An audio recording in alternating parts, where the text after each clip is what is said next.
وړاندې د دریو ترهګرو ډلو غړي له افغانستانه پاکستان ته راوړي. د پاکستان لومړي وزیر عمران خان ویلي چې د طالبانو تر ولکې لاندې افغانستان نه د لږ تر لږه دریو ترهګرو ډلو غړي د پاکستان خاورې ته راوړي او د په ټکو غواړي ترهګریز بریدونه ترسره کړي.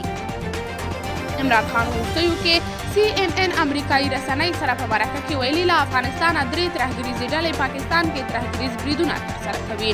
له افغانستان راوتونکو کډوالو کې د دریو ډلو کسان شامل دي چې په هغو کې د پاکستاني طالبانو غړي چې پر پاکستان بریدونه ترسره کوي، بلوچ بلوګر او د داعش خراسان ډلې غړي شامل دي. څه موده وړاندې پاکستان د افغان طالبانو په منځګړیتوب له پاکستاني طالبانو سره پر اوربند هوکړې ته رسېدلي وو چې تېره میاشت یې موده پای ته ورسېده او ویل کېږي چې له دې وروسته کېدای شي یو ځل بیا دا ډله د پاکستان پوځ پر وړاندې خپلو بریدونه چټک کړي.